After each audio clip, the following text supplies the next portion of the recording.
A lot of people might hate this video. Don't care.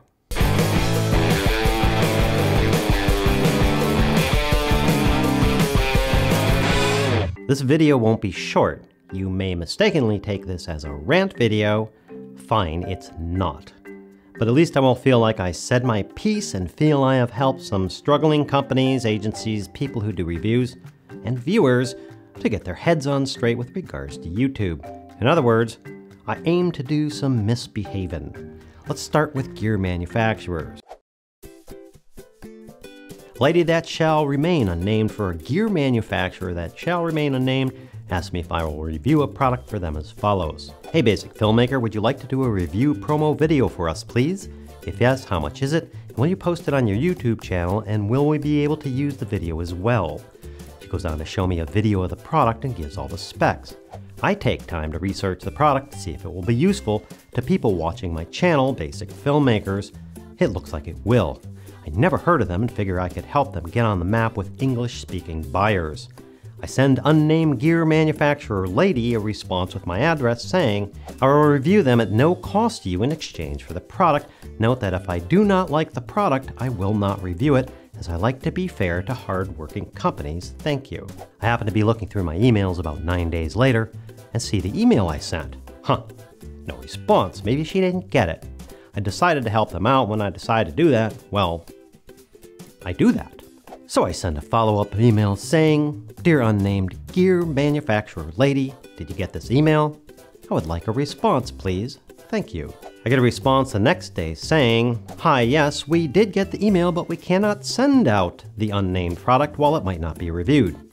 Okay, this must be a language thing. She didn't understand what I said. She goes on to say, all the filmmakers currently working with us have paid deposit. After the review promo is delivered, the deposit will be refunded back through PayPal.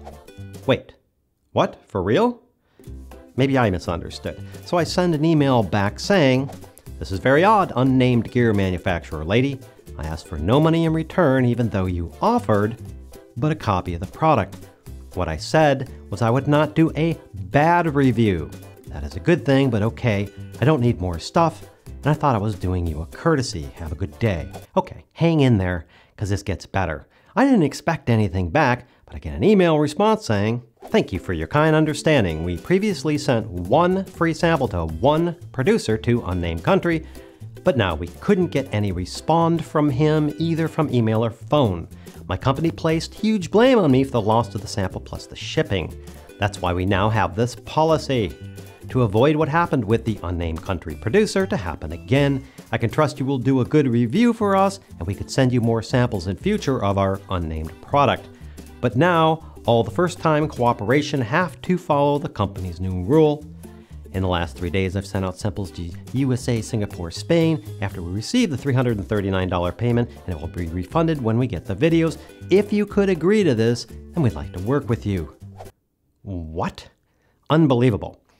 So I'm thinking at this point that someone's joking around with me, or maybe it's just a scam, so I check out unnamed gear manufacturer and Lady and find out they are legit. I sent an email back saying, I understand unnamed gear manufacturer Lady. Company policies that are reactive to a single incident don't give me faith in telling my subscribers that they should buy products from such a company no matter what the reasons are. There are many, many companies that know things happen, and that is the cost of doing business. Trust works both ways, and since I consider I am doing a favor for your company by doing a review that cost me 20 times what the product costs, I'll pass for now. Besides, I've already spent far too much time on this. Good luck, and thank you for the explanation. Okay, here's some tips to gear manufacturers who wish to get their products reviewed. 1. Don't waste my time with bullshit. I know, I could have done what I usually do, which is just dump it at the beginning, but I got curious at how far this would go. 2. I make no money off this channel, and I promise you, I don't need more gear. I don't have gear envy, and I have access to all the gear I want. 3. I review products on this channel when I think they may benefit my subscribers, and that is the only reason. 4. I don't review gear if I don't like it, to save face for you and your company, and it saves my subscribers from listening to me review something I wouldn't suggest they get anyway, which is a waste of their time. 5. Did I mention, don't waste my frickin' time? What little time I do have is spent doing videos for this channel. People who review products on YouTube for manufacturers spend a lot, and I do mean a lot of time to do so. I can't think of any product in any price range that could possibly be worth my time to review it. Review products to help my viewers, not to get my hands on a product. You want me to do a 1-minute commercial for your project? Cool. In my professional work, I won't even talk to you unless you're looking at spending $100,000 on it, and it goes up from there the more complex it gets. The real communication here to companies and the people working for them is as follows. Your actions as a company dictate how people regard you as a company. You've just burned any goodwill you could have with me and my subscribers over a $300 product that I would have spent about 60 hours to review. Shame on you, unnamed company, for treating your people like that, and shame on you, unnamed company lady, for representing your company like that. This one is my fault for pursuing it. I couldn't resist, but again, I like to see what people may go through if they're deciding to do a YouTube channel and do reviews, but jeez, I couldn't help myself as I wanted to see how far this would go.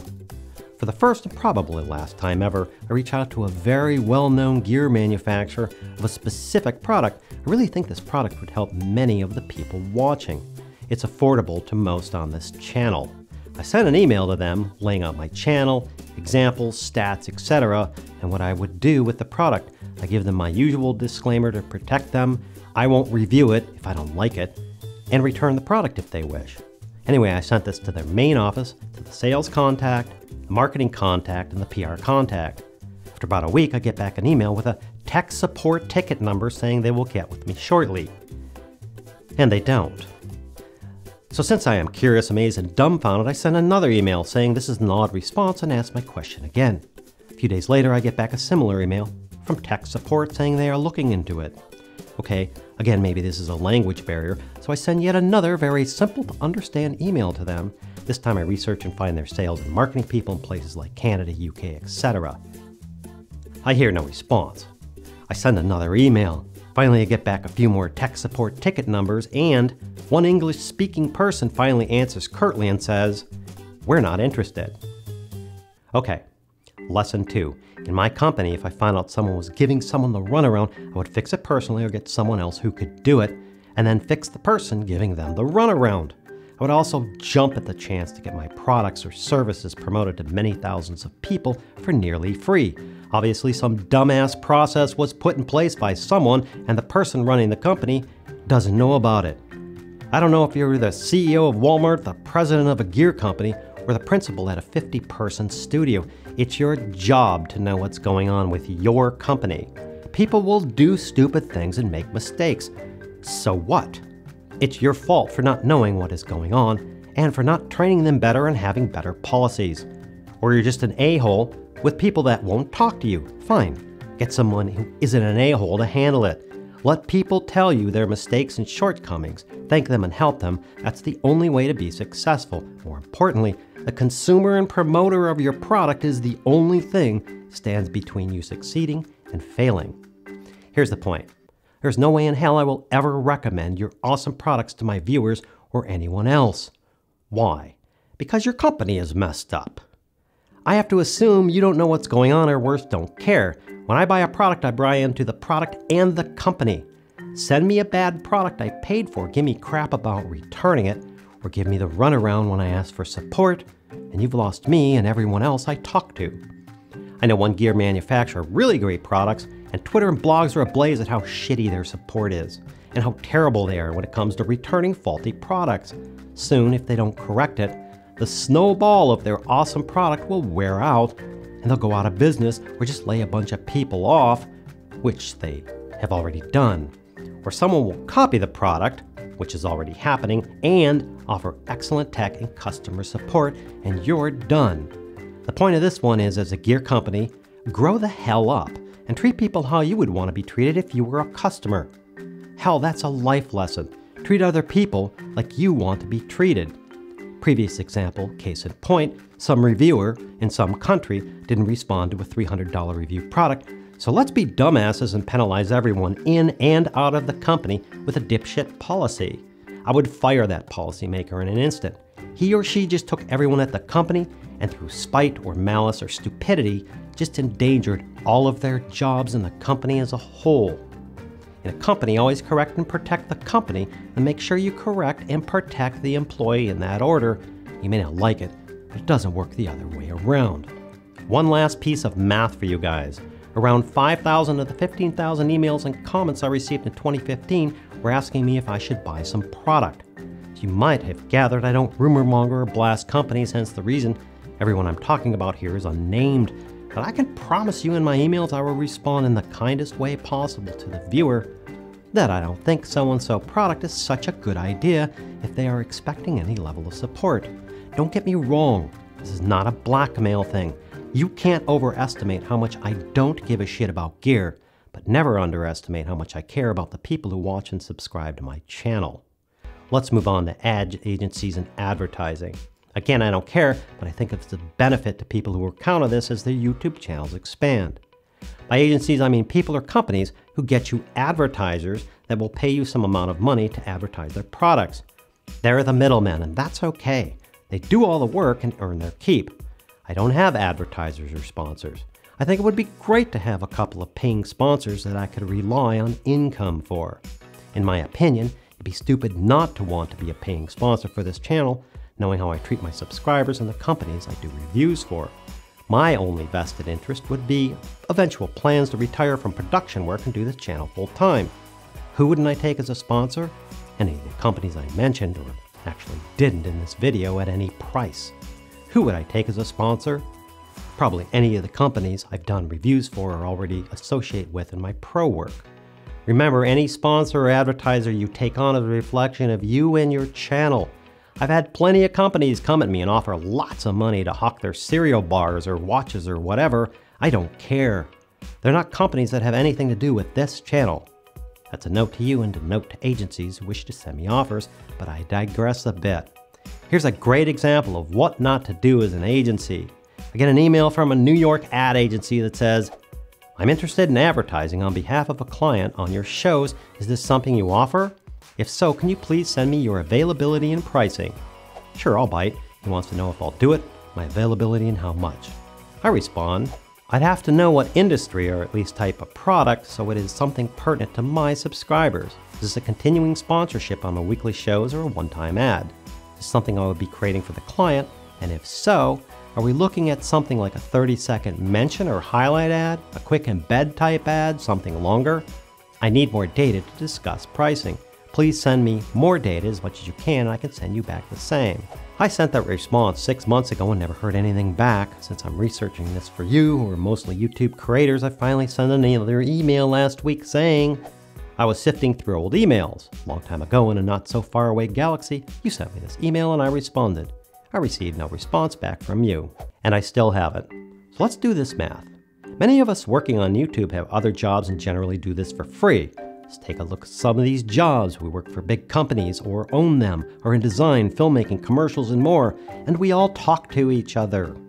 Maybe next time you lose that account ad to someone else, you might consider it wasn't because of your presentation, it's because the people who work for you don't know how to communicate, and point in fact, how to respond to an email. Whereas when you ask me a question, and I respond to that question, and you don't reply to that, I think you must just be trolling me or don't give a crap. Either way, you or the people who work for your agency are cutting your throats with this type of behavior. Now, if you think none of this applies to you, your company, your agency, your job, your life, then let me drive this point home for everyone. Take note here, as this is very important. Your success or lack thereof rests on one of the most basic tools that man has developed, communication.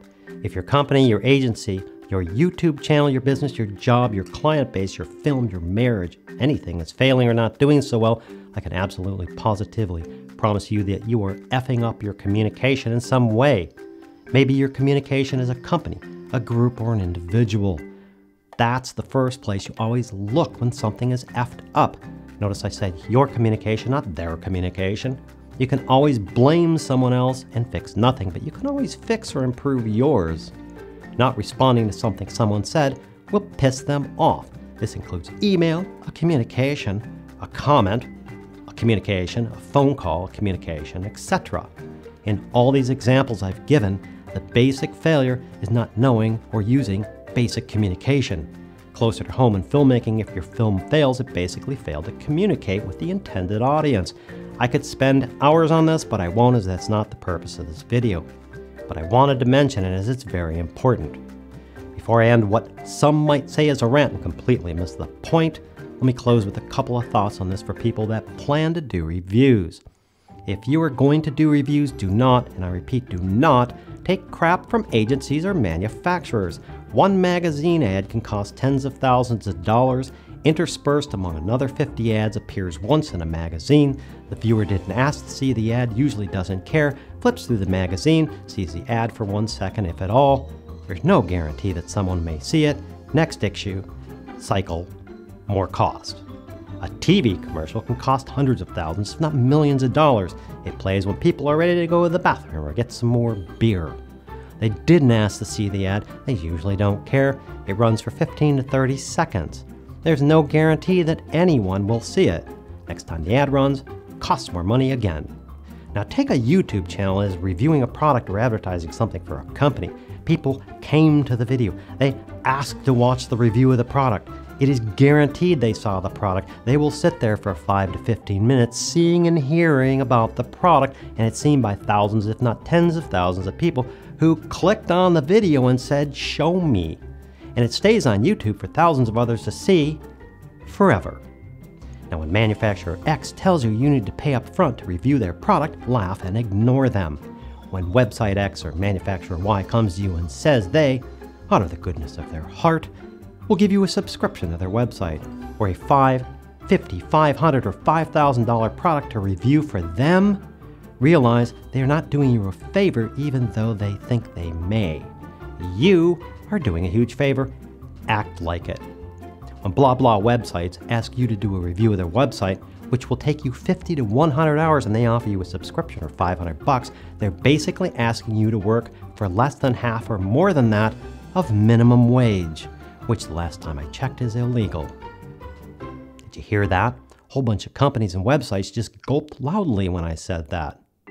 The point is not to inflate prices or charge more, although I think that's totally legitimate. The point is you need to either wake these people up because they don't know any better, or put them in their place because they are covertly taking advantage of you.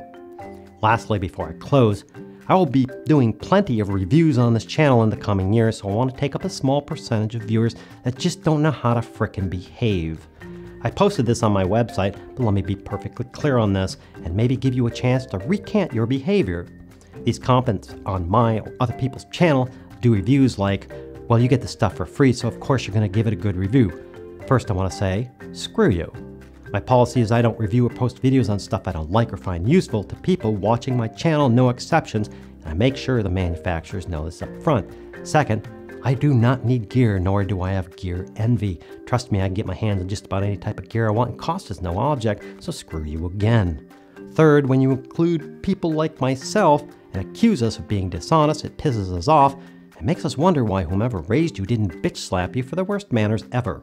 Just because you would do that doesn't mean the hardworking people who devote their time and effort for free on YouTube would do that.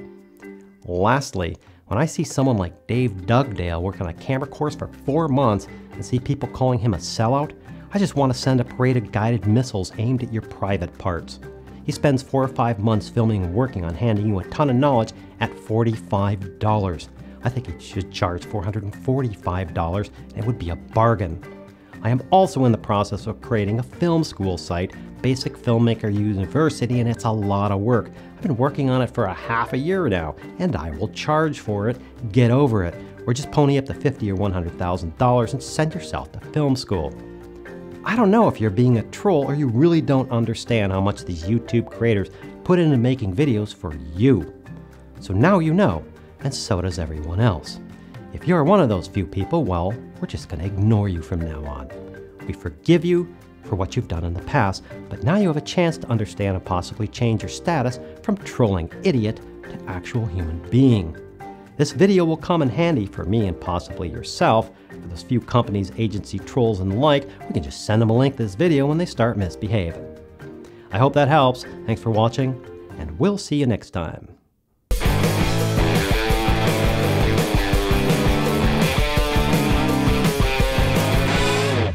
Oh yeah, This isn't the gear I use in my pro work. This is just all the gear that I mostly buy and sometimes is sent to me to review. This is what people watching this channel would use, which is why I have it. And I keep trying to tell you I don't care about gear.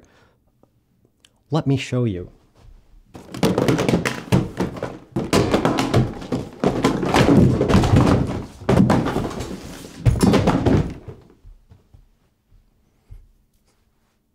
I hope I made my point.